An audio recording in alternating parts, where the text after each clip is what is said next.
Welcome back to Half the Battle. I'm your host as always, Daniel Levy, your co-host Shaq. We're going to be talking UFC Prague, Thiago Marreta Santos versus Jan Blachowicz. And Shaq, it's going down this Saturday in the afternoon. Some more Thiago Marreta violence, but this time against the resurging Jan Blachowicz. Yeah, this is a great main event, and it's not too often where Eric Spicely and Pat Cummins can sit at home on a weekend and say I beat both guys in the main event, so it's going to be a great card. But Jan Blachowicz, man, this guy was on the verge of getting cut not too long ago. He's completely turned things around. Thiago Marreta Santos seems like ever since he moved up to 205 after that loss to David Branch, it seems like, he's been realizing his power. It seems like that weight cut was taking a toll on Thiago, and he's been looking better than ever. Yeah, no doubt about it. And it's just more evidence that goes to show that these guys that were participating in extreme weight cutting ever since they moved up a weight class, it's night and day difference. And I mean, we can go back to the examples we've been naming for the last couple of years. Dustin Poirier, Robert Whittaker, Kelvin Gastelum, all these guys, they move up a weight and they look better than they ever have before. And with Thiago Marreta Santos, obviously, 2 straight fight of the night performances. I think officially the Manuel fight, he might not got an award for it. Actually, let me check that right now before I talk. But the bottom line is that my boy Thiago Marreta is on the list of most knockouts in UFC history. He's in the top 5, and yes, he did get a performance of the night for the Jimmy Manuwa fight. He gets another knockout here, Shaq, and he's making a run for the top spot of most knockouts in UFC history. Yeah, for sure. And when Thiago gets you, he gets you. I mean, he's got a hammer on his chest. I don't know what more can you explain. This guy. It's been a lot of devastating knockouts, man. Let's not forget the Steve Basse KO back in the day, or the Anthony Smith knockout to the body, the Hermanson knockout. He's known for knocking people stiff. What's the name of the Nova Onyao guy that he knocked out with the body kick? The guy that missed weight by 5 pounds? Hani Marks? Yeah, dude, when he knocked out Hani Marcus, I mean, at the time, because you remember, Hani Marks was like minus 800 against Thiago Marreta Santos, and I remember an interview came out, and Hani Marks was talking about how, oh yeah, I missed weight by 5 pounds because I was hanging out at the Brazilian barbecue, and Thiago Marreta knocked him out with that body kick, and ever since then, he's made a name for himself as one of the most scary strikers, not just in the middleweight division, not just in the light heavyweight division, but in the history of the UFC. So I'm very excited to see what happens this weekend. Obviously with Jan Blachowicz, talk about a career turnaround, because he at one point lost 4 of 5, including losses to guys like Pat Cummins. It was like one more loss, Jan, and you're out the UFC. And now he's 1 fight away from a potential title shot, Shaq. Yeah, I remember the days when Jan was putting his hands on his knees in fights and gassing out after the 2-minute mark. So to see him in the form he is, which he calls Jan 2.0, it's really remarkable, man. This guy, like we said before the Devin Clark fight, if he would have lost that fight, he would have probably got cut. So props to Jan. Yeah, his new doctor is incredible. Well, Shaq, let's break down this whole card start to finish, my man, because first up in the lightweight division, we got Damir Ismagulov. He's 17-2, and Joel Alvarez is 15-1. And currently, they got Damir Ismagulov minus 250. The comeback on Joel Alvarez is plus 210. Now, Shaq, for a fight so early on the card, I mean, you got 17-2 versus 15-1. Those are incredible records. Who do you think takes the next step in the win column? Ismagulov looked real good in his debut. It's unfortunate he didn't get to fight Joe Duffy, but you cannot force a man to fight. But Ismagulov's solid. He looks like he's got good stand-up, good top control. He did fight a low-level guy for his debut, but he treated him accordingly, dominated the fight from start to finish.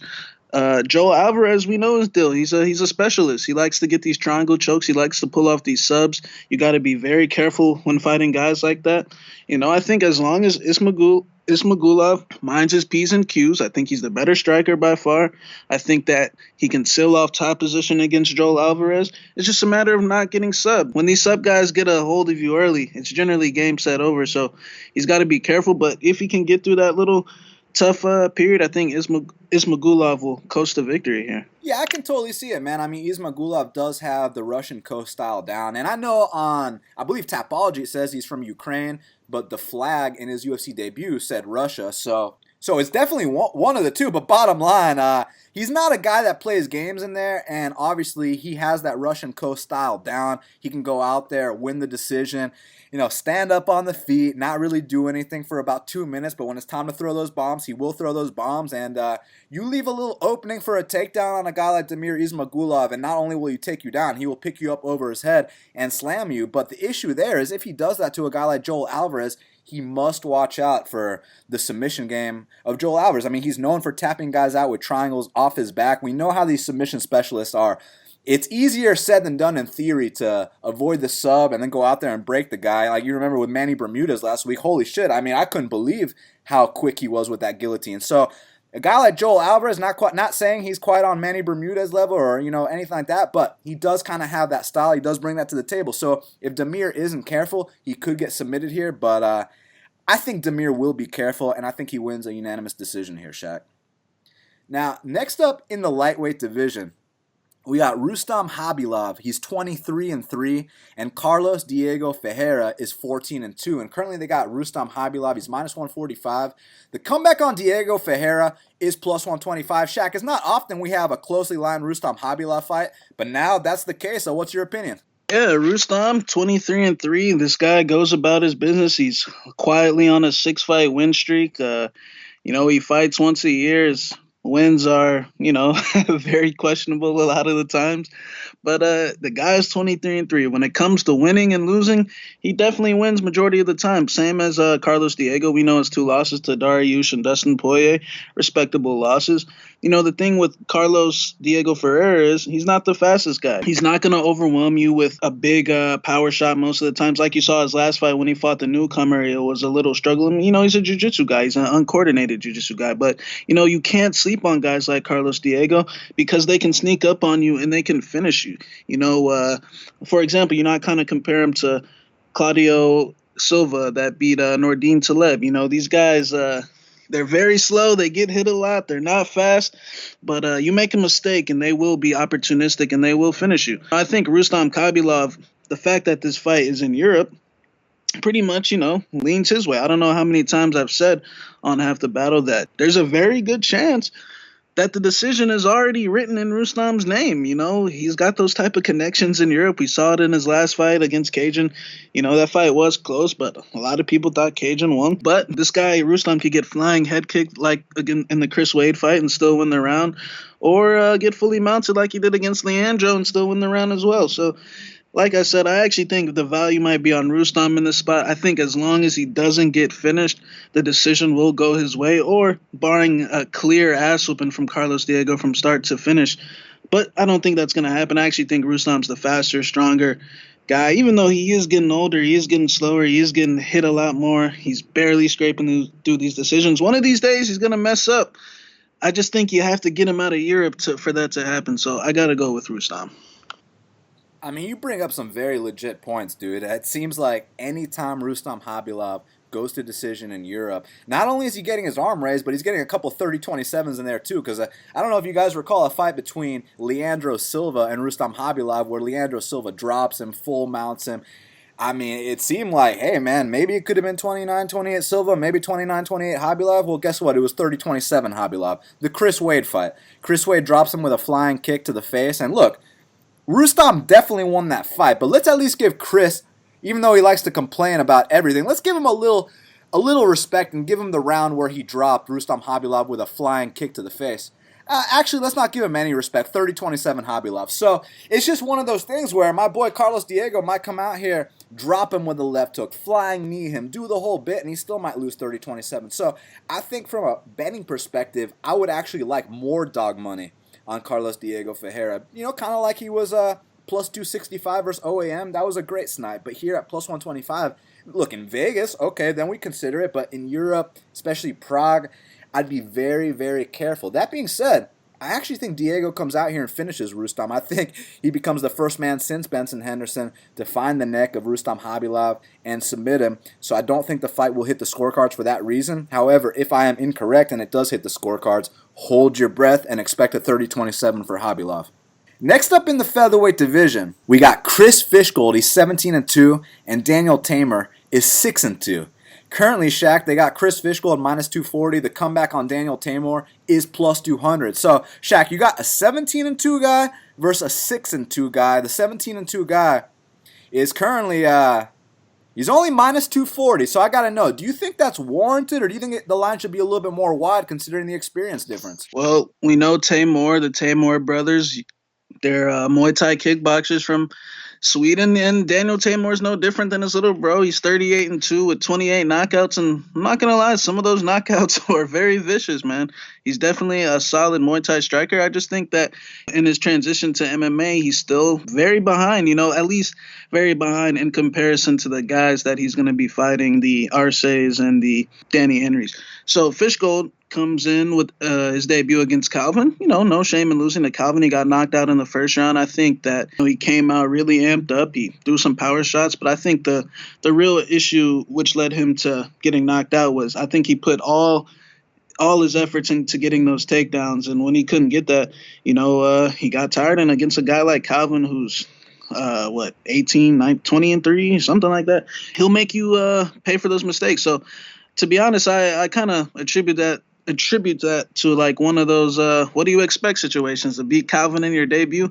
But Fishgold, I think he's a black belt. I think all he needs to do is worry about the one big shot from Teymur. I feel like Teymur really doesn't know the in and outs of the MMA game. I think he's tough, he's got heart, but I think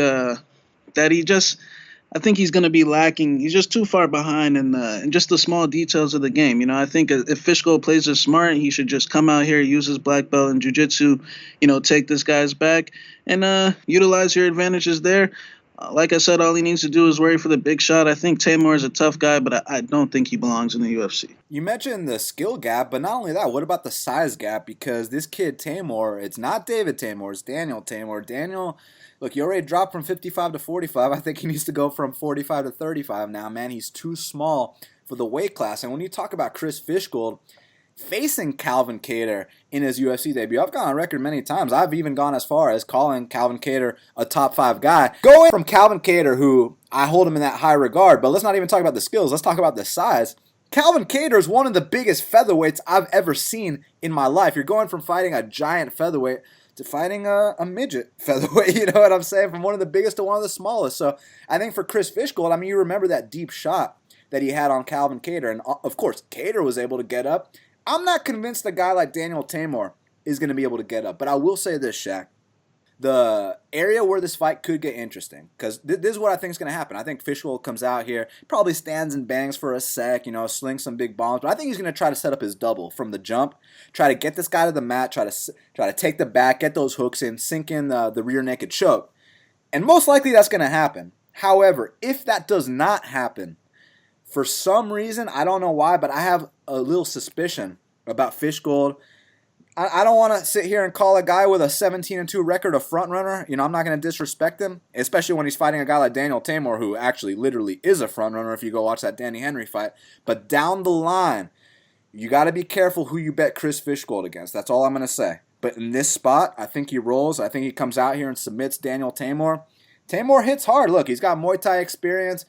I've seen worse guys in the UFC. For an 0-2 guy, I know that he didn't impress anybody, but I have seen worse guys in the UFC. So he's not the worst fighter on the roster like some people are trying to make him out to seem, but it doesn't matter. I still got Fishgold here via submission. Now, next up in the welterweight division, we got Michel Tractor Prazeres. He's 26-2, and Ismail Naurdiev is 17-2. Shaq, all these guys on the prelims have fucking incredible records. We were talking about Ismagulov and Alvarez, 17-2 versus 15-1. We were talking about Khabilov and Ferreira, 23-3 versus 14-2. Now we're talking about Prazeres versus Naurdiev, 26-2 versus 17-2. They got Michel Prazeres minus 410. The comeback on Ismail Naurdiev is plus 330. So I gotta know, man. You think my boy Tractor Prazeres is gonna roll again and keep the win streak going? Yeah, I think Naurdiev's an interesting prospect. Seems like he's paid his dues on the local scene with the 19 fights. We know what Tractor Prazeres is about, 24-2. Guy rarely loses. Seems like, he's another one of these guys that moved up the weight class and things seem to be going a lot better for him. his fight with Bartos, I mean, he launched Bartos into the fifth row and then got that neck, of course. But I feel like this could possibly be a tougher fight than people think. Naurdiev's one of these Russians that he's very seasoned. He definitely knows how to fight. I still favor Tractor Prazeres just due to the UFC experience. But, with the height difference and just the fact that this guy Naurdiev's got some interesting kicks, might be a matchup problem for Prazeres, a shorter guy. But, I still got to favor the UFC experience, the explosion of Prazeres, the jiu-jitsu. But I actually think he's going to have a tough time getting Naurdiev down. But I think Prazeres will ultimately find a way to get his hand raised. Yeah, I feel you, man. And Naurdiev, he's actually Austrian, not Russian. But I feel you on the sentiment because you look at guys like Mairbek Taisumov and Alexander Rakic. These guys coming from Austria are no slouches. And also that 17-2 record taking on Prazeres with a 26-2 record. Already on paper, I cannot wait. And as far as Ismail Naurdiev, for everyone who hasn't seen him fight before, this kid is super exciting. He'll go out there. I've seen him knock guys out with spin kicks. He'll throw a flurry of punches. And also, when I've seen him on the mat, I know he got finished a couple years back, but I've also seen him in more recent times get back up and then go out there and knock guys out. So he's definitely putting the road work in. He definitely deserves that UFC call, and he's absolutely going to come out here and win some fights in the future. That being said, when you're facing Michel Tractor Prazeres for your UFC debut, I mean, you get the call that you're in the UFC and it must be the most exciting moment of your life. You tell your whole family, you're giving everyone hugs. But then they ask you, so who are you fighting? Who was the unlucky man in that UFC debut? And it's like, nah, they're not giving me some, guy to style on. They're giving me Michel Tractor Prazeres, and then everyone goes silent. It's like, oh, fuck, So, listen, if Tractor plays around and doesn't fight like he normally fights, then hey, maybe Ismail can spin kick him, maybe he can knock him out, maybe it can be a big upset. But ultimately, I think Tractor is actually. It's funny to say that, now that he's kind of getting older in years. My boy Tractor Prazeres is 37 years old. But I think Tractor Prazeres is like a fine wine, man. He gets better with time. I feel like these last few performances, we used to complain about how he would have a strong first round, but then by the second round he's flopping to his back. He's doing the whole bit. Nowadays he's going out there against undefeated prospects, knocking them out, choking them out. I'm like, okay, Michel Prazeres is the real deal. Not to mention he does have a win over another fellow Austrian named Mairbek Taisumov. So this is not the first Austrian that he's fought. I'm gonna go with Michel Prazeres here.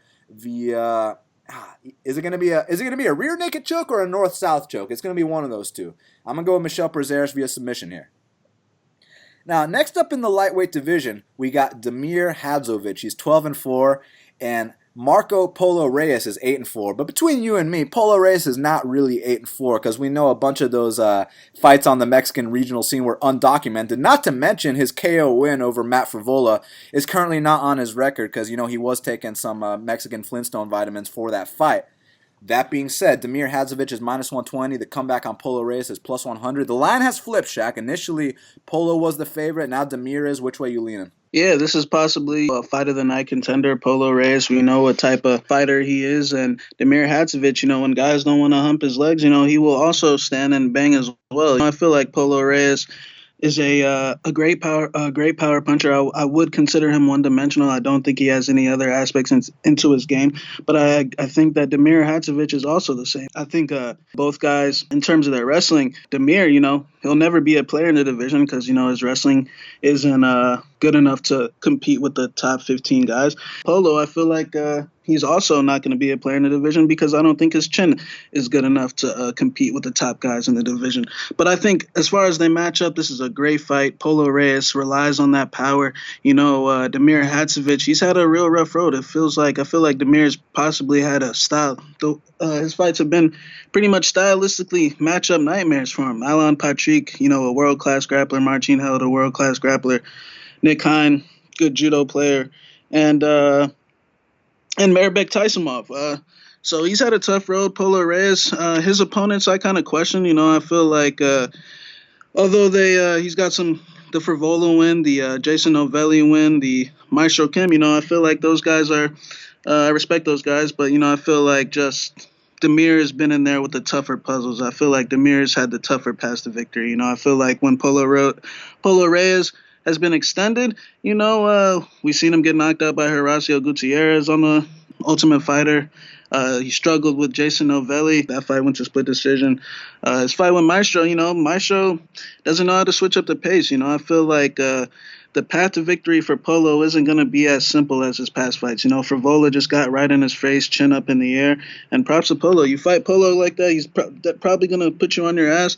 I don't think Hadzovic has the best chin, but I think when the fight gets extended, he's got more weapons. I feel like his paths to victory have been a lot tougher. I feel like he's been in a lot more tougher fights. So I side with him. But I think it's a give or take either side situation. I think if you got good dog money on one side, go ahead. But I don't see either side necessarily having a big advantage over the other one. But I just side with Hadzovic. I think if he extends this fight, he has more weapons, a better chin, better cardio. And I think he'll get a finish in the third round by knockout. I also think that the USADA will play a factor on Polo Reyes. He's not one of these spring chickens. He's 34 years old. So I do think it will play a factor on him. It's going to be a hell of a matchup. I will tell you that much right now. And yeah, the USADA deal might play a factor. He's getting up there in age, but I will also say power is the last thing to go. So he connects cleanly on Damir's chin and expect it to be night-night. That being said, look, the good news about this fight, this is the one fight on the card, because I know when you guys listen to Half the Battle, you're always wondering, which fight is he going to say, these two are going to stand and bang until one man falls? Guess what? This is the one. Damir Hadzovic versus Polo Reyes. These two are going to stand and bang until one man falls. I cannot wait. Now the question is, which man's going to fall? Look, Damir Hadzovic, he's totally capable of going out there and brawling, as you've seen in the Mairbek-Taisumov fight and some of his regional fights, but he's also capable of going out there, putting on, the European point fighting game like you saw against Nick Hein. And, he kind of said that it was the last fight on his contract, and if he lost that fight, he might have got cut. So he said that he kind of played it safe in that one, and that now that he has a new contract, he's going to take more risks.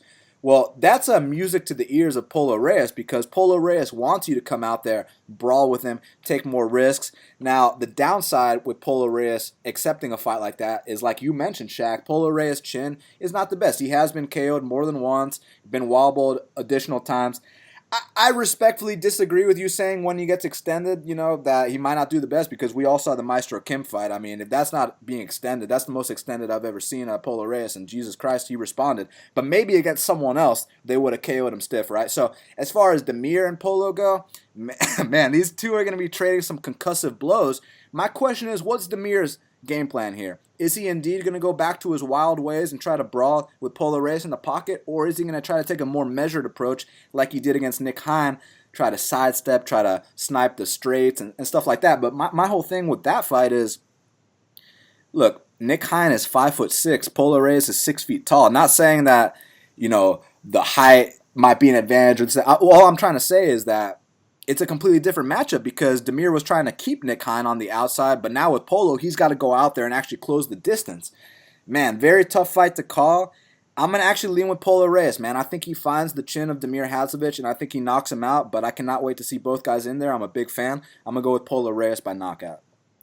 Now, next up in the welterweight division, we got Carlo Cemento Pedersoli. He's 11-2, and Dwight Grant is 8-2. Shaq, currently they got Carlo Cemento Pedersoli Jr. at -150 and Dwight Grant at +130. So I gotta know, man, do you think Dwight Grant will get his first UFC win here, or do you think Carlo Pedersoli bounces back?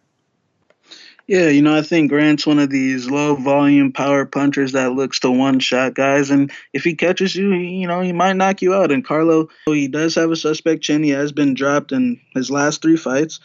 You can't lie to yourself about him not being chinny or chinny. He definitely is chinny, but there's ways to work around that, and I think as long as he doesn't get caught with a big punch or drop in 2 of the rounds, that he should win a decision. I think his volume's too much. I think he's a solid southpaw. I think he's better on the mat. We saw Otto take Dwight Grant down, and he had troubles there. I think Carlo's the better overall fighter, and I think as long as he avoids the big shot from Dwight Grant, who's going to look to load up on that power for sure, I think he should win a decision.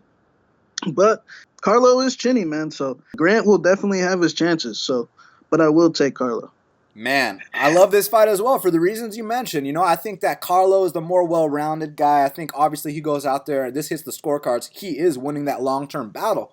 But the reason they match them up is because Dwight Grant's strength is his KO power, and Carlo Pedersoli's weakness is his chin. So that's what makes this so intriguing, because if there wasn't a chin issue for Carlo Pedersoli, Minus 150 is a pretty fucking generous line for the better fighter. I mean, Carlo Pedersoli is better than Dwight Grant. However, he might be winning the entire fight. He might get caught with one big shot. If he loses, that's how it's going to go down, because Dwight Grant, he does not have the style to win decisions. He lives and dies by the counter, and I respect counter fighters a lot, no doubt about it. I think counter fighting is a very smart way to approach it, but he is strictly a counter fighter, like to the point where if you don't throw anything at him, he's not going to throw anything back at you. That's why the Otto fight was as boring as it was, because Dwight Grant was simply waiting to time that counter the entire time. And Otto was freaked out of him after that first exchange, so Otto didn't engage. Therefore, Dwight didn't engage. Well, I'll tell you what right now, Shaq.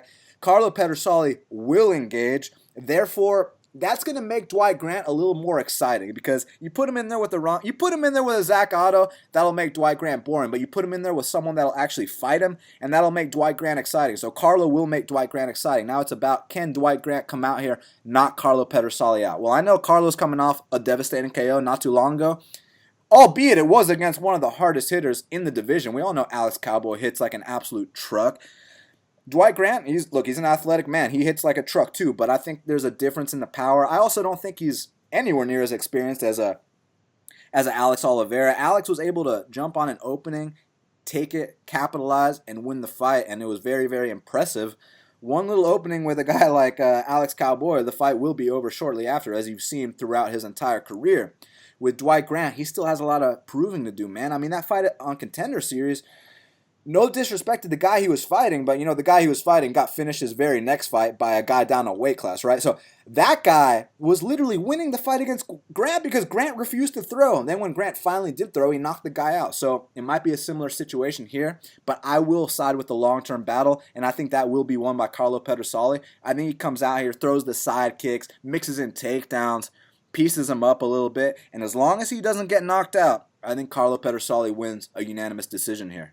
Now, next up in the flyweight division, we got Gillian Robertson. She's 5-3, and Veronica Macedo is 5-2. Shaq, currently they got Gillian Robertson minus 160. Veronica Macedo is plus 140. Now, it's interesting because initially Macedo opened the favorite, line flipped, because I know Gillian Robertson has a lot of hype. A lot of people were saying they can't believe all this action's coming in on Macedo.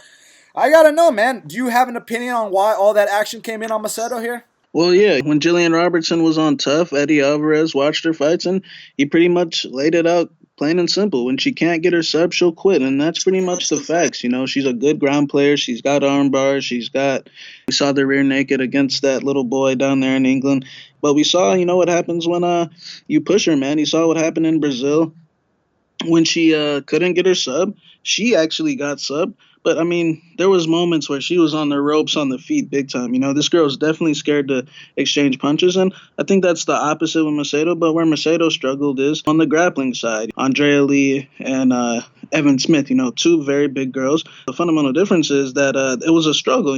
Gillian Robertson is a girl where she needs it to be fairly a breeze. She needs to be able to either get that arm bar from her back or take you down and finish it there short. Once there's resistance or face punching and blood, she doesn't do too well in those type of fights. So, I think as long as Macedo stays to herself, she is a brown belt in jiu-jitsu. I'm not sure what Robertson's is. I'm going to guess lower than that.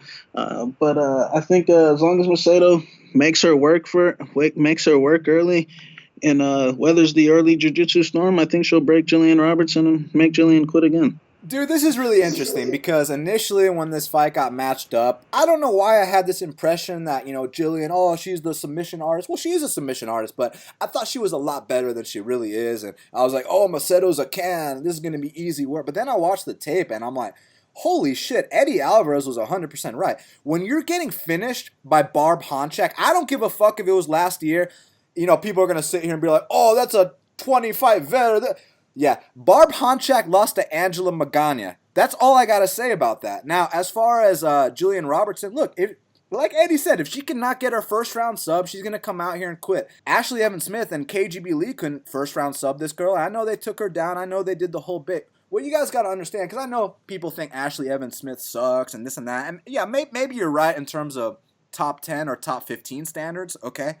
But Gillian Robertson is nowhere near that, guys. And it's funny because she might actually be ranked because there's like no one in the division. But between you and me, she ain't top 15. And these girls, KGB and Ashley, actually are top 15. So at least Macedo's in there with legit top 15 fighters. And with Gillian Robertson, I mean, she beat Shitmeyer and she beat Molly the Can McCann. I mean, come on, man. Like, am I supposed to be impressed? So, also, did you know Veronica Macedo is a higher ranked jiu-jitsu belt than Gillian Robertson? I bet a lot of people listening to the show did not know that my girl Macedo is actually higher ranked in jiu-jitsu. But we'll see what happens, obviously, because the first round sub is Gillian Robertson's path to victory. And if she gets it here, congrats to her. Once again, I will go with the long-term battle. I think that Veronica Macedo spin kicks Gillian Robertson and finishes her via strikes. Next up in the light heavyweight division, we got Magomed Ankalaev. He's 10-1, and Clydson Abreu is 14-2. Shaq, we all remember the stunt my boy Ankalaev pulled in that UFC debut, but real quick, let me give you the lines because they got Ankalaev minus 220. The comeback on Abreu is plus 180. Now, let me ask you this. If Ankalaev never pulled that stunt against Paul Craig, do you think he'd be upwards of a minus 500 favorite here? Yeah, man. I think so. I think Clydson Abreu is a serious jiu-jitsu player. I think his jiu-jitsu is definitely his strength. He's been whipping up on a lot of Ovs and Evs down there in the Brave Combat Federation. And Ankalaev, I think Ankalaev's a great fighter. I think he's extremely talented. It's just I still can't get over the fact that he literally couldn't hold on for 1 second. I think that's a big mental issue. You can make every excuse you want, but, I think it'll come down. I think it'll be brought out to light again at some point in the future. I think Clydson, if he can get wrap his arms around Magomed's neck, who knows what's going to happen. I think Magomed's clearly the better striker, the more talented fighter. He's also had experience fighting Brazilians in that Katarov promotion down there in Russia. So I think this is a good fight, but I wouldn't sleep on Clydson. I think he's really good at jiu-jitsu. His stand-up's just about average, but you never know with Ankalaev. I still can't get over that fact. It's not 5 seconds or 10, 30 seconds, where you got to hold on for real. It was literally 1 second, but maybe I'm still mad about it, but I'll take Ankalaev, but I'd be very careful with that guy, long term at least. Yeah, absolutely. When you get burnt like that on what appears to be the easiest money ever, and then there's 1 second left, you're about to get an easy 30-26, maybe even a 30-25. He throws his leg over his head for 2 seconds, and they call him the winner, Shaq. But on the real, man, like what I'm trying to figure out here is because. Look, if you've ever been in a triangle choke before, you know that when someone has it actually locked in, it feels like your face is about to explode, like your eyes are about to pop out your head. So maybe Ankalaev legit felt like that. Maybe he was literally about to go out cold. But I say the good news, but the reality is that hold on 1 more second, my guy, and the bell's about to ring. So I don't know what the deal was. Now, since that was only a one-time thing for him, as of now, Shaq, it might happen again. Since that was only a one-time thing, yeah, I'm pissed because, people lost money, all that. But at this point, I still consider it a fluke. Even though Paul Craig is known for his chokes and that's his favorite move, I still feel like if they fought 10 times, that Ankalaev wins 9 of those times. Even though when you're betting, all that matters is the one fucking time that you bet it, not this 9 out of 10 hypothetical bullshit. But the reason I'm calling it a fluke is because of the 9 out of 10 shit, because I really do believe that Magomed Ankalaev beats that guy 9 out of 10 times. Well, now you have a chance to somewhat redeem that loss in a sense because you're fighting another submission whiz. But I got to tell you what, Abreu and Craig, they ain't on the same level. Abreu would tap out Craig in the first round. Abreu is actually a legit jiu-jitsu black belt, whereas Paul Craig, he is a brown belt, not going to disrespect that, but he's more of an MMA submission guy, whereas Abreu, you'll go see him at fucking Pan Ams and ADCC and, the whole bit. So he's a legit jiu-jitsu guy. But this is MMA, and I think Magomed has learned from those experiences. I think he should be a higher favorite. I just think that the Paul Craig fight is why he's only minus 220 here. But Abreu does have a solid future, man. His jiu-jitsu is legit. He's going to tap a lot of guys out, but I think he takes an L in that debut. I'm going to go with Ankalaev here. Next up in the bantamweight division, we got Petr Yan, he's 11-1, and John Dodson is 20-10. Shaq, currently they got Petr Yan minus 280. The comeback on John Dodson is plus 240. Shaq, I remember when this fight first got announced, we were like, what did John Dodson do to Sean Shelby? So I gotta know, do your feelings remain the same on the matchup? It's a good fight. Petr Yan, I mean, his last fight against Douglas De Silva, that was a hellacious ass whooping, and I'm glad De Silva's corner stopped the fight in between rounds, because if that would have kept going, there would have been a good chance, a stretcher might have had to been inserted into the octagon. But I'm glad they stopped the fight. But what can I say about Petr Yan? I think this guy's the real deal. I think he's too mean. I think he's just his pressure. He does get hit a little bit, but his defense seems to be really on point. And he just gets hit just because he's putting so much pressure on these guys that these guys got to throw back in self-defense a little bit, man. And I also think that he fought a mad Asian down there in Russia. Dodson, I'll never forget when he knocked TJ Dillashaw stiff, or Manny Gambarian, or any other one of these bums. I think he's had a great career. Somewhat, I guess, a legend of the sport. But I think he's in big trouble here. I think that down the line, he's just gotten old, man. He just doesn't have it anymore. And that's not necessarily his fault. He's been fighting for a long time, man. Age catches up with you. Father Time is undefeated. And I don't think necessarily the Father Time is fully getting to him. He did just beat Pedro Munoz a year ago, but I think Petr Yan's just on a different level, man. I think Petr Yan, is one of these guys that paid his dues in a very tough promotion out there before he got to the UFC, fought a bunch of Magomeds and, et cetera. And now he's coming to the UFC, and he's beating the brakes off guys, man. This guy does not let you off the hook, and that's the issue when Dodson wins fights. These guys just let him off the hook. But when he fights the top guys, they don't let him off the hook. But I actually think this one's going to be a little bit more one-sided, man. I think Dodson is deteriorating. He's never been finished in the UFC. I'm actually go ahead and say this is the first time he does get finished in the UFC. I think Petr Yan is just too vicious. I just think he's too hungry. I think Dodson is just not moving the same way he once did. I respect the guy. I'll always like him for knocking out TJ. But I got to go with Petr Yan by a third-round TKO.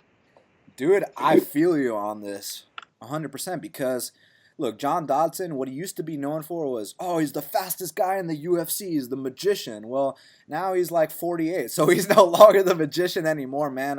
Because we all know speed is the first thing to go. If he was a knockout artist, I know he's knocked a couple of guys out, but you and me both know he's not a knockout artist. If he was a legit knockout artist, then I'd be a little bit more worried because we all know power is the last thing to go. That's why my boy Dan Hendo, in that retirement fight, he was dropping Michael Bisping a couple times, Power is the last thing to go.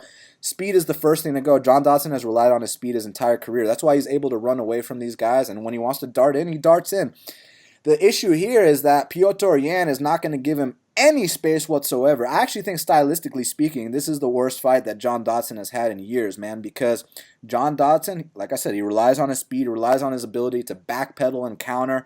Backpedaling and counter is a recipe for disaster against Petr Yan because he's going to walk you down the entire time, and he's not going to chase you. He's going to cut off that ring, make it feel really, really small in there, and when John Dodson starts to feel uncomfortable, that's when he does his worst. And now that he's getting a little bit older, he doesn't react as well to these shots. And I know allegedly he beat Pedro Munoz, but I actually thought Pedro beat Dodson in that fight. And I felt like Pedro kind of showed a little like a poor man's version of the blueprint on how to beat Dodson that Petr can implement here. But Petr is going to do a way better job because unlike Pedro Munoz, Petr isn't slow as molasses. Unlike Pedro Munoz, Petr, he eats some shots, but he doesn't eat shots on the extent of a Pedro Munoz, not even close. So I just really think he's going to walk down Dodson, hit him with every shot in the book. It's going to be a destruction, and I see him breaking Dodson by the end of the first round, maybe mid-second round, and I see him getting him out of there with a TKO by the second or third. So I do have Petr Yan here. I see a lot of people saying there's value on Dodson. I respectfully disagree. I got Petr Yan here, most likely inside the distance, but if it hits the scorecards, he's going to run away with that too. Next up in the flyweight division, we got Liz Carmouche. She's 12-6, and Lucie Pudilova is 8-3. Currently, they got Liz Carmouche minus 140. The comeback on Lucie Pudilova is plus 120. Shaq, Lucie Pudilova is fighting in Prague. You know that, I mean, the Czech Republic is our home country, man. This is a huge deal for her. You think she gets the hometown win here? Yeah, this is going to be a really good fight. Carmouche looked really good her last fight against Jennifer Maya, had a couple slams. She's definitely a strong girl. I mean, obviously, look at her. She's definitely got, the big muscles going on. Comfort zone is definitely in that top position. And, Lucie's a very young girl, 24 years old. She's already been in the UFC a couple of years. Just coming off that fight of the night with Arena, a fight which she took on short notice. So I do think Lucie Pudilova is getting better fight to fight. I feel like she came into the UFC a little green, and I feel like she's made that gap up very nicely, man. Even though she's 2-2, I feel like she could easily be 4-0. Liz Carmouche, first girl to ever step into the octagon. Lately, it seems like she ever since that layoff she had between the Murphy fight and the Chukagian fight. It seems like, the Chukagian fight, the first round, she came out real strong. She dumped Chukagian. The issue, I think, with Chukagian turning her back, she can definitely capitalize on her physical attributes, with those muscles. But it also seems that when she does do that, it also seems that she is a little scared to get hit. It feels like as the fight progresses on, her hands start to drop, her defense deteriorates a little bit. She got dropped in the Chukagian fight.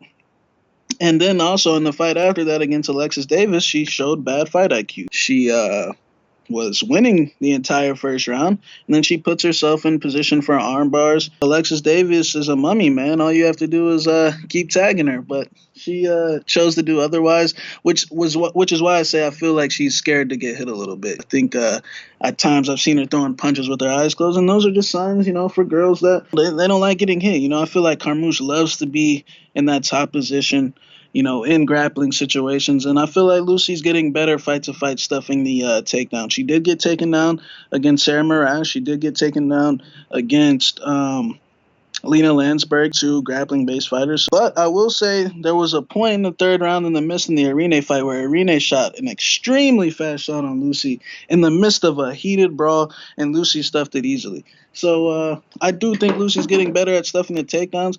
I feel like Lucie, if she shows up to her best, I feel like she is Liz Carmouche's worst nightmare. Liz Carmouche doesn't like being pushed, man. She needs to be able to get takedowns when she wants. She needs to be able to utilize her strength.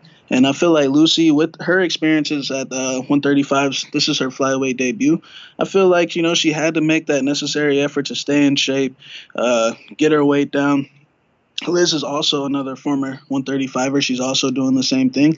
But I feel like that hometown advantage, and I feel like the key to this fight is when, Liz, she's probably going to try to take Lucie down, and she might get her down in the first round. But I think as the fight progresses, Lucie has that mindset where she's too mean, where she's going to come after you. She's not like one of these girls looking to, like how we were mentioned with Robertson, looking for an armbar or just a little land prey. She's really out there looking to hurt you, to do damage. You saw how her and Arena's faces looked after that fight, or Sarah Moraes' face looked, or Lena Landsberg's face looked at after they fought. So when Lucie fights, there's a very good chance her face is going to be covered in blood. I don't think Liz Carmouche likes those type of fights. I think she breaks in those type of fights. So therefore, I'm actually going to take the upset, Lucie in check.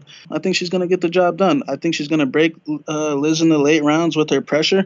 I think the length, the youth, the 10-year age gap is just going to be on Lucie's side here. 10-year age gap. That's serious. 10 years.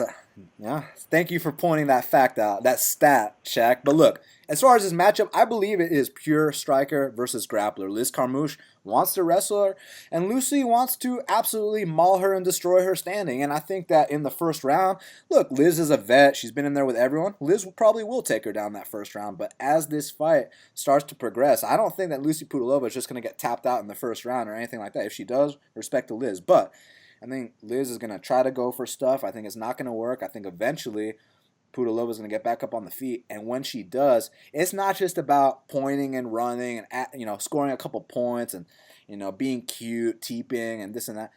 My girl, Lucie Pudilova, will absolutely destroy you and maul you and try to knock you out viciously. She is one of the meanest fighters in that division. And she's just simply too mean for Liz Carmouche, man. And here in the Czech Republic, this hits the scorecards, and it's even remotely close. Pudilova's getting her arm raised. I mean, unless Liz literally lays on her for all 3 rounds, Lucie's getting that hometown decision all day. But don't be surprised if it beats her down to the point where maybe the ref intervenes, or maybe there's a 30 in front of the scorecard with Lucie's name. So that being said, I'm going with Lucie Pudilova here. Now, next up in the light heavyweight division, we got Michal Oleksiejczuk. He's 12-2, and Jean Vellante, or as we like to say in Brazil, Shaq, Jean Valanche, is 17-10. Currently, they got Michal Oleksiejczuk. He's minus 190, and the comeback on Jean Vellante is plus 165. I gotta know your opinion, man. Yeah, I got the utmost respect for a guy like John Vellante. He lays it out there the majority of the time, although it might be very ugly and slow, and he definitely fights tough. He's a very hard-nosed guy. Like I said, utmost respect for him. I just think this is a bad matchup for him against Michal. Now, Michal has only got 1 fight in the UFC.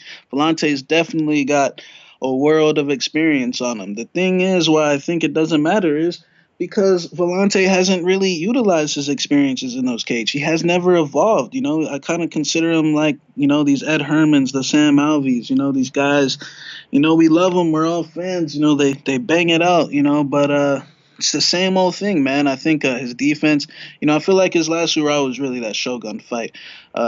I think after that fight was over, I think there was a considerate drop-off in his performances. The next fight against Cummins, he got outstruck by Cummins. John's a guy that likes to corner guys and utilize his power, but now he's never really moved his, like I said, he's never evolved. He doesn't move his head. His head stays on the center line.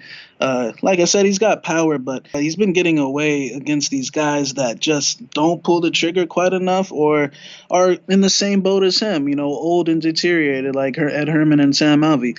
Now he's fighting a 23, 24-year-old guy who is coming off USADA suspension, but unlike which I might be wrong. Unlike Polo Reyes, I don't think it's going to affect him because he's a little younger and, he's still got those young genes flowing through him. So I think McCall's going to come out here. I think he's a way better puncher than John Vellante, a crisper puncher. And I think the straight punches are going to play a big factor in here, man. When Vellante gets real telegraphed and starts loading up on those hooks, I think a guy like McCall is going to just come right down the middle with the 1-2. And not to mention that he's got good wrestling as well. He can throw to the body. He invests in the body long term. I think Vellante is going to get knocked out here. I feel like we haven't seen him take a nap in a while, but I think this McCall's the guy. I feel like Vellante struggled with southpaws in the past, and I just think he makes too many mistakes, the defense that he's never corrected, and he doesn't really have any other options in his fight game. He's not a wrestler. He's not a tie-up. This guy lives and dies on that power, and I think McCall's going to put him on his butt. So I got McCall here by finish. Yeah, Michal Oleksiejczuk, man, he came into the UFC with that debut against Khalil Rountree. And normally when guys go out there and beat Khalil Rountree, aside from my boy Johnny Hawker, aside from him, man, most guys either lay on Khalil or try to take him down and submit him. Michal Oleksiejczuk, he stood and banged with Khalil for 3 straight rounds and absolutely dismantled him in a way where it's like he took all of Khalil's best shots, kept walking forward, then put some volume on of his own. And, there were 2 30-25, Shaq. That's all I got to say. And obviously he popped, had the USADA suspension. Now, like we've talked about in many past episodes of Half the Battle, when these older guys pop, shit, they might not ever be the same. But when these younger guys pop, who cares? You guys remember when Brian Ortega popped for steroids and then he went on a big win streak, won all his fights until he fought the champ Max Holloway. Well, I think with Michal, yeah, he popped, but he's only 23, 24. He's still a kid. He'll be fine. He's not going to come out here looking any different. But one thing I'll say about the USADA shit, he's always been historically very durable. But I just think that's just how he is. Maybe here coming out the USADA suspension, first punch knocks him out. I highly doubt it. So assuming that doesn't happen, I think Michal is going to absolutely pick apart Jean Vellante. First of all, Jean Vellante, we know he's a walking punching bag, but not to mention he does struggle even extra against southpaws. You all remember that Tom Lawler fight, that check right hook that put him out cold? And just a bunch of his other fights, the Sam Alvey fight, like, come on. So here against Michal Oleksiejczuk, man, the thing here is that Michal's not going to just stand there and stand in the center, you throw one, I throw one, like the Ed Herman fight, like the Alvey fight, this and that. Michal's going to be picking him apart, establishing that jab, invest in the body like Shaq mentioned, start throwing those straights, and The first 2 minutes of every round, because Vellante does come out hard. He is a former football player. Look, no matter how much of a punch-drunk meathead he is, the dude hits very hard. He has knocked people out cold. So Michal can't just come out here with his hands down and eat a bunch of shots. However, he will eat some shots the first minute or two of every round. But historically speaking, since we know Vellante has never evolved, we know exactly how he fights, he will be gassed out by the 2-minute mark of every round. He will be eating a lot of punches. And now the issue here is that unlike Alvey, who has very low volume, unlike Ed Herman, who has very low volume, you start to gas out on a guy like Michal Oleksiejczuk, and all of a sudden he's teeing off on you and he's not letting up. And then you might take a knee. You might be so gassed. The ref might come in there and intervene. Bottom line, I think Michal gets Vellante out of there. But if it does hit the scorecards, I see him winning as well. I got Michal for the victory. Co-main event of the evening. In the heavyweight division, we got Marcos Rogerio de Lima Peizao. He's 16-5, and Stefan Struve is 28-11. Currently, they got Marcos Rogerio de Lima minus 135. The comeback on Stefan Struve is plus 115. Shaq, you think the career turnaround for Peizao continues here, or do you think Struve gets to go out on a win? Yeah, can't really call it a career turnaround. He's only off one win, but it was a good win. He definitely looked the best he ever had. Peizao was a guy at 205. Seemed like when he ran into adversity, he just tapped right away. I know it was against, guys that you would consider submission specialists like Nikita Krylov, like Antigolov, like OSP, and now he's fighting another submission specialist. So this is his ultimate test. This is his, he gets to right every wrong that he's had in his past at 205. But, I feel like a factor that's being swept under the rug here a little bit is how much weight that Peizao put on between his move from 205 to heavyweight. I mean, his last fight at 205, he weighed in at 210, and he missed weight at 205 for every fight except one. Then he moves up to heavyweight and he weighs 253 pounds. And then he got his test. He kind of did fight a submission specialist because we knew Adam, the fraud, Vicharek or whatever, we knew he was a fluke submission guy. He's a guy that pretty much loses every fight then until he pulls off a fluke sub. And Peizao stayed in his guard, and there was never really any danger of any sub. So that was a solid performance. He didn't look for any ways out.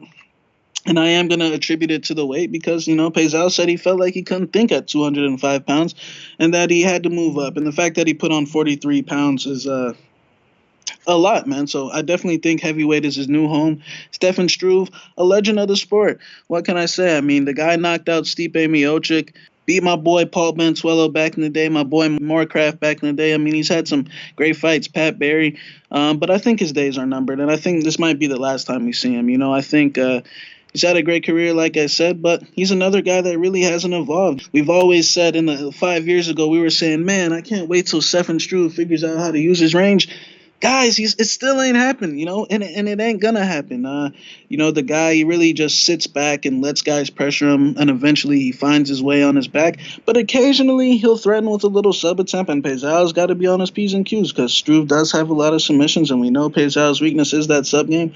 I think Peizao beats Stefan's ass. I think he chops him down, and then eventually, gets into range with the punches. And Peizao at heavyweight, allegedly they say JDS shoots on Peizao when they spar because everyone's scared of Peizao's power in the gym. So, I think we're going to see, I don't want to say the best version of Peizao, but I do think he's going to get the win here. I think Stefan's, I don't want to say he's lost motivation. I just think he doesn't have it anymore.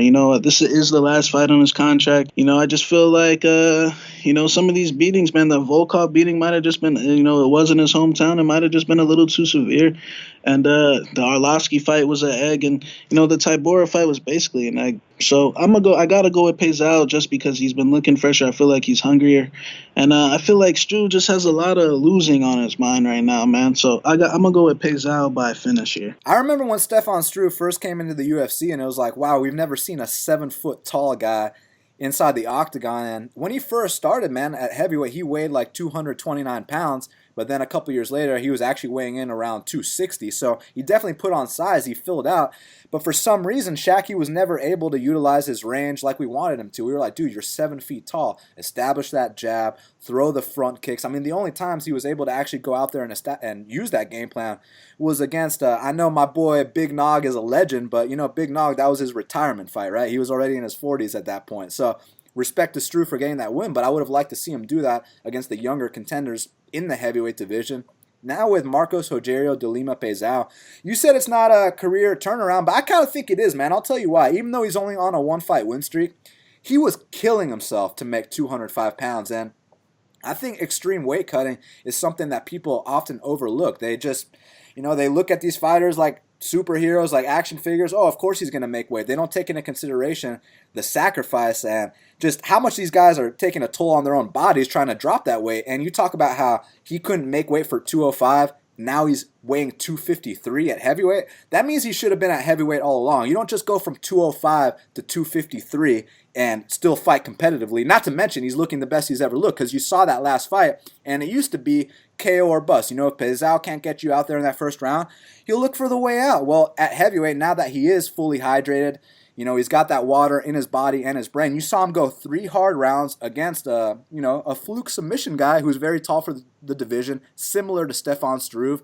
So he kind of fought the poor man's version of Struve in his heavyweight debut. Now he gets the real thing, and I think he comes out here, like you said, chops him down with the leg kicks, because we know that's always going to be an effective weapon against a taller opponent. But once you do start to chop him down, once he does start to walk a little more gingerly, that's when we close the distance. That's when we throw those punches up top. And I do think Marcos Rogerio de Lima Pesao knocks out Stefan Struve here. Main event of the evening.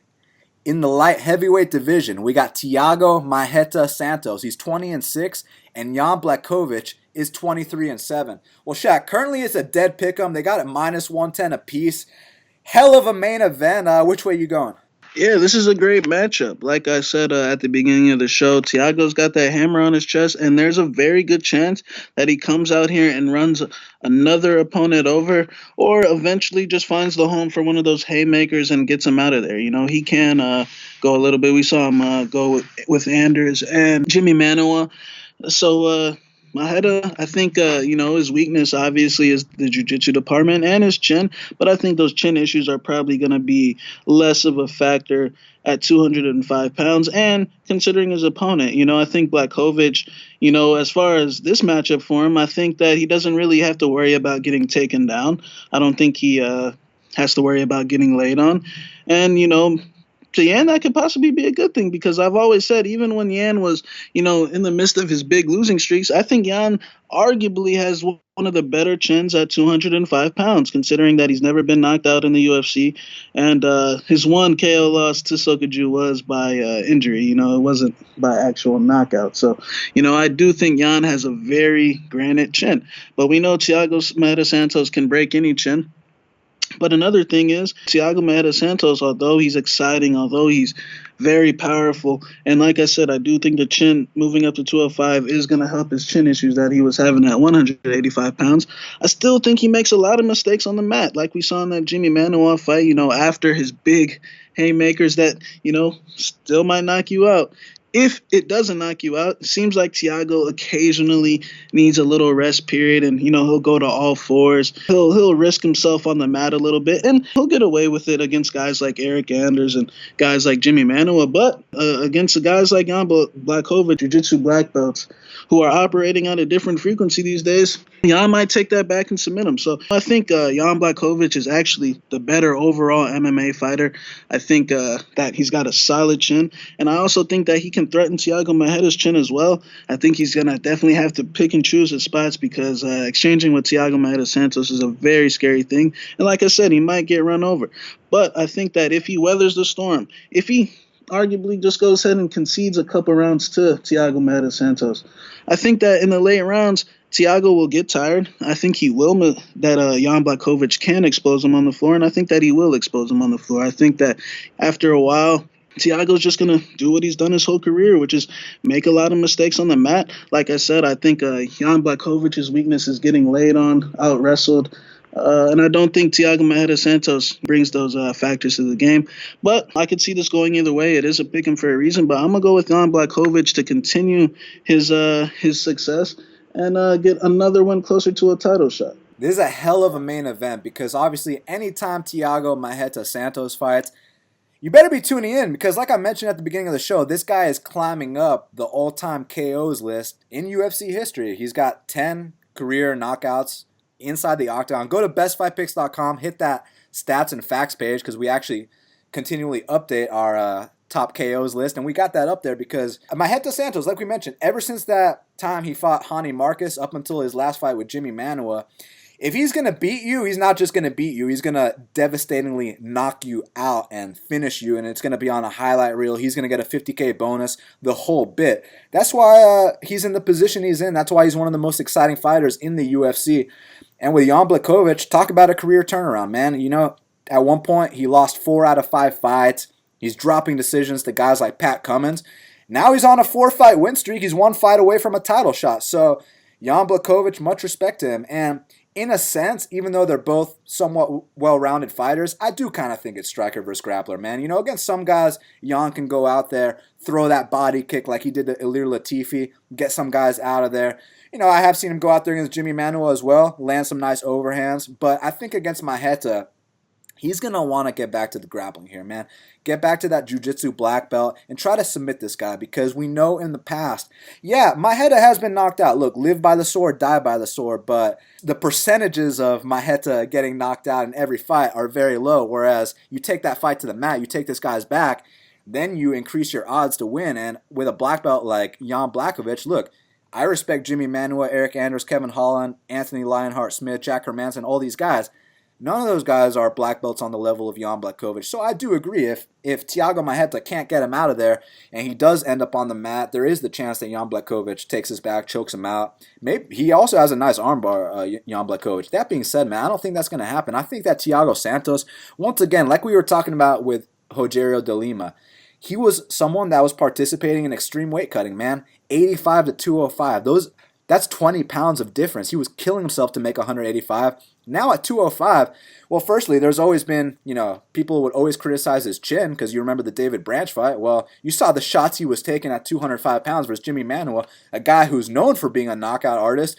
And Thiago Macedo ate it fine. I really do think that those 20 extra pounds made a world of difference. Not to mention he's fighting with a lot more confidence now. I feel like he can actually think when he's in there because when he hit the mat at 185 pounds, he wouldn't even fight the hands. It just seemed like he would panic right away, tap that mat. Whereas now he has been threatened in situations on the mat against Eric Anders, even against Jimmy, and he seemed like he was thinking things through, taking his time, one step at a time, was fight the hands. When it's time to get back up, then we start firing again. That's exactly what he did. So I am convinced that the weight cut made a difference. But granted, the right guy will put him out because you know how this shit works, especially with the big men. They are 205 pounds. You know, you put him in there with Daniel Cormier, you put him in there with my boy Anthony Rumble Johnson, he makes a return, and there's no guarantee that he won't get knocked out. But here against Jan Blachowicz, I do think that he's going to get the finish here, man. And I think he's going to do it via knockout. So I am going to go with Thiago Macedo Santos. I do think he gets another 50K bonus. And I cannot wait to see what the actual finishing result is. Now we got to hit up Kyle Marley for the Big Marley Minute. And joining us now on the Big Marley Minute is Big Marley himself. Kyle, how's it going, man? Great, man. Coming off a pretty shitty week, but planning on bouncing back and having a good one this week. Feeling that I'm going to win that first place 15K on DraftKings. So after that, I'll be stoked. I mean, when you've been putting up the kind of numbers that you have, it's only inevitable to eventually take an L from time to time. But I know that's not going to deter you from getting a win this weekend. And man, Thiago Macedo Santos versus Jan Blachowicz. First of all, how incredible is it to see Thiago Santos become a UFC main event fighter? Yeah, I mean, he's turned it around big time. I still can't believe this dude lost to Eric Spicely. But now this dude's a title contender, really. I mean, he beat Anthony Smith, who's going against John Jones for the title. He's putting himself right there. And I'm actually picking him here. I think it looks like everyone else is going Blachowicz. The line has flipped, and now they're even on the betting line. But salaries don't change on DraftKings. So Santos is $8,500 and Blachowicz is $7,700.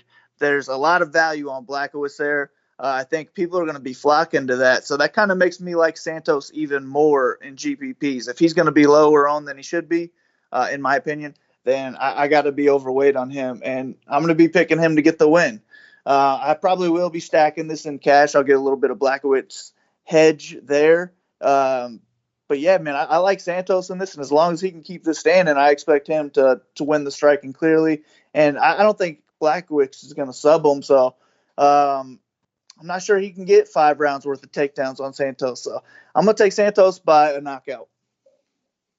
Co-main event, you got Struve taking on De Lima, and I was talking to Shaq about it earlier, how De Lima was fighting at 205 pounds, but now at heavyweight, he weighs 253. So obviously, the weight cutting was a big factor. Do you think he's going to have more success here at heavyweight? Maybe. I mean, I don't think he's like a great fighter, but I think heavyweight's a weaker division, so he could have more success just for that reason. But I mean, this is sort of a tough match just because of how big Struve is, especially with his height. It's going to be interesting to see how he deals with that, if he's going to want to go out there and strike with Struve or take him down and try to avoid the triangles. But I do like Lima here. I think he's got the higher ceiling. But I also think he could go out there and win a decision like he did in his last fight and only score 60 to 70 points. So it's definitely not like an all-in play for me, but he is my preferred guy. If he loses, I think it would be from him just gassing out and Struve taking it off, putting it on him late, maybe getting a TKO or a submission over him. But I just think Struve is pretty much done at this point. So my pick is De Lima, and I probably won't have a ton of this fight, but more so De Lima. I might fade Struve altogether. One fight that you know for a fact is most likely going to stay standing is Michal Oleg-Jacek versus Jean Vellante. So I got to know, man, are you siding with the favorite here, or do you see some value in the dog? Yeah, I'm going to go with the favorite again here.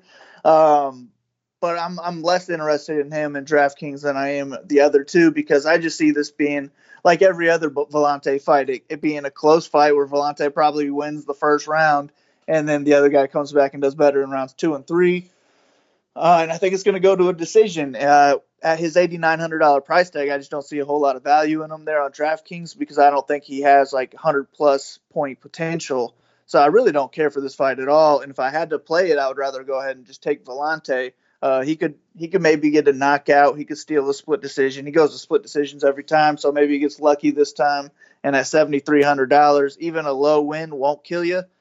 But he's the type of fighter who can go out there and win and still get outscored by losers in other fights. So this is just a fight I'm going to be staying away from, but I will take the favorite to win a split decision.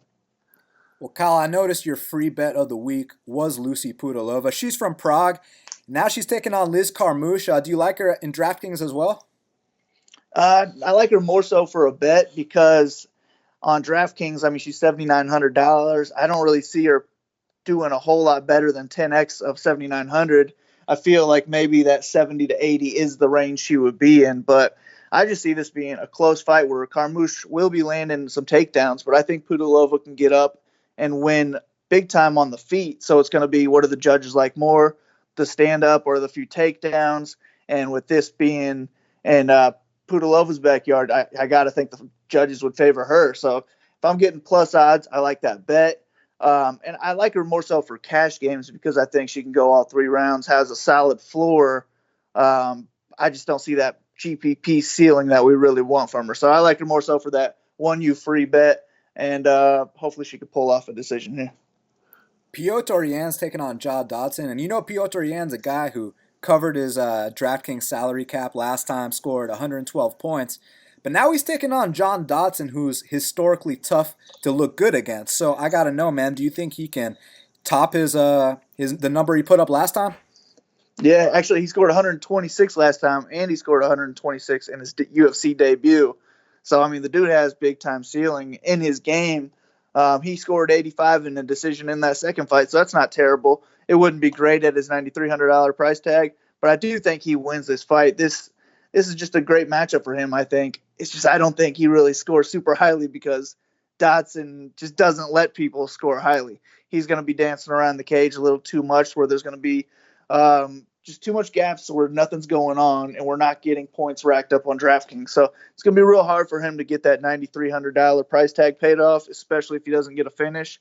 And I don't think he will. I think he's going to go out there in 30-27 this and maybe score like 80 points in a win. So that's not going to win us the $15K that we want, but I think he's solid for cash games because I do feel good about him getting a win at least. One fight I'm really looking forward to is Damir Hadzovic versus Polo Reyes. I have a feeling these two are going to stand in the center and throw leather at each other. Who you going with? Yeah, man, this should be a wild one. And now Hadzovic is the favorite. So he's going to be, him and Jan are going to be the chalk of the card. Everyone's going to see this value. They're going to flock to it. And that's where a lot of people are going to be starting their lineups with Hadzovic and Jan. So you got to think about that. If that's what you're doing with your lineup, you got to be a little bit different somewhere else to make sure you're not splitting first place with 100K if those guys do win. But I was originally liking Hadzovic at that plus money line, and I thought about betting him because I do see this being a stand-up fight.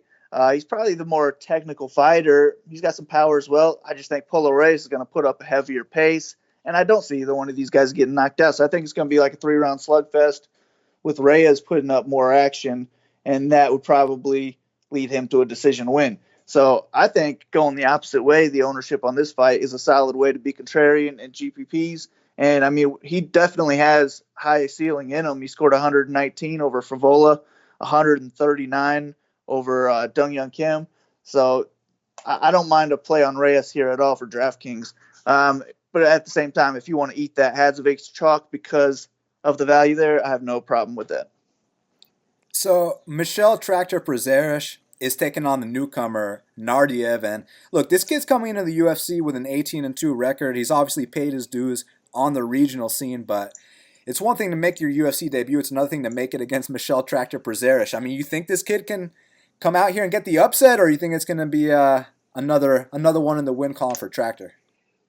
I think it's probably just another one for Tractor. Just go out there, get takedowns, and just win with top control if he can't get a submission. I still have some fights to watch on this other kid, so I'm not fully done with this fight yet, but it's really hard to pick against Prazeres, and he's the highest favorite on the card. If he's going to get takedowns, then he's going to score highly probably on DraftKings. It's just more so when he gets finishes. So if you don't think he can get a finish, maybe stay away from him at that $9,400 price tag because you really do need him to outscore everybody on the card at that price. So if you think this is going to go 3 rounds and he's not going to get, more than 10 takedowns, then I think you might as well just go ahead and fade that price because he will get ownership because everybody knows what he's capable of. And last but not least, Diego Ferreira is taking on Rustam Khabilov. And the reason I'm so intrigued by this battle, besides the fact that, these are guys that have been long-term winners inside the UFC's octagon, is that stylistically speaking, Rustam Khabilov likes to take these guys down. And if there's one guy you do not want to take down, it's the third-degree black belt, Diego Ferreira. So I have an inkling that these two are going to stand and bang. So my question is, which way are you leaning? Yeah, I think you're going to be right. I think it will be a stand-up fight. And I'm going to lean with the favorite slightly. I think he's going to be landing the harder shots. He might be stuffing the takedowns. And I think if there are takedowns, it's probably going to be by Khabilov getting on top, maybe at the end of the round to try and lock it up, something like that. The problem is he's $8,700 on DraftKings. It's real hard to pay for because if he goes out there and gets a decision like he usually does, he doesn't score very highly. Like in his last fight, he only scored 54 points in a controversial win. In the fight before that, he only scored 62. So those aren't scores you can win with at an $8,700 price tag. I think the better play is Diego here. If he can pull off the upset, it really doesn't matter how much he scores at that $7,500 price tag. He has a good chance of being on the first place lineup if he gets the win. So I like him more as a play in this fight. Well, Kyle, that's why you are the DraftKings guy for Half the Battle. It's going down this Saturday. They can follow you at Big Marley 3, and they can also get your plays and your write-ups at bestfightpicks.com. That's right, man. Only like $24 this week. It's a good one. Hop on. I'm going to get you a winner, and then we roll big next week. I like that card a lot, and I can't wait for it. Kyle, we'll speak soon, my man. All right, good luck. Take care. You too. And that's why Kyle Marley is the DraftKings guy for Half the Battle. Well, Shaq, now we got to talk about the fight to watch and the fighter to watch. So what is the fight to watch for UFC Prague? My fight to watch is going to be that main event. Like I said, when Eric Spicely's got a win over the one side of the main event and Patrick Cummins has a win over the other side of the main event, it always makes for an interesting fight. I think that both of these guys have had some very low moments. I feel like they've both pretty much bought themselves up to the spot from the bottom. So that's my fight to watch. And like I said, the winner might get at least he'll be right there for a title shot. My fight to watch is going to be Damir Hadzovic versus Marco Polo Reyes. I know for a fact that these two are going to stand and bang. They're going to settle their differences in the center of the octagon. And one man is not only going to get the bragging rights, but he might potentially get a $50K bonus because I do have a feeling that someone will be taking a canvas nap in this fight. They got it at pick 'em odds, so everyone betting on this fight, they're going to be on the edge of their seat. And for that reason, Damir Hadzovic versus Marco Polo Reyes is my fight to watch. Well, Shaq, who's your fighter to watch for UFC Prague? Yeah, my fighter to watch is going to be Lucie Pudilova. She's the only hometown fighter fighting on this card. She's coming off a loss, but a fight of the night loss. I think she needs this win badly. This can make her, not necessarily make or break her career. She's got a long future ahead of her, but, I'm sure she wants her career trajecting in the right path. And to do it against a girl like Liz Carmouche, the first girl to ever step foot in the octagon, couldn't be any better in your home country. Carmouche is a pioneer of the sport, so the crowd, I'm sure, will go crazy if Lucie gets this win. So she is my fighter to watch. Yeah, Lucie Pudilova is absolutely someone to watch, especially in her home country on the main card. So definitely tune into her.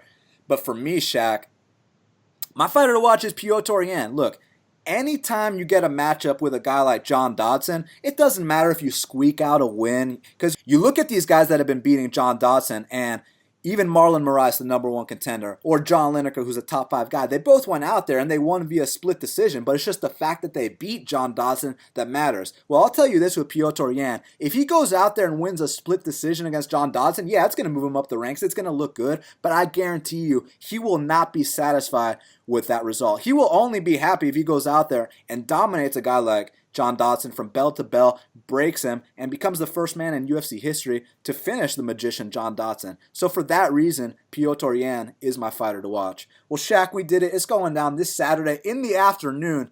UFC Prague, Maheta Santos versus Jan Blachowicz. It's going to be a hell of a card.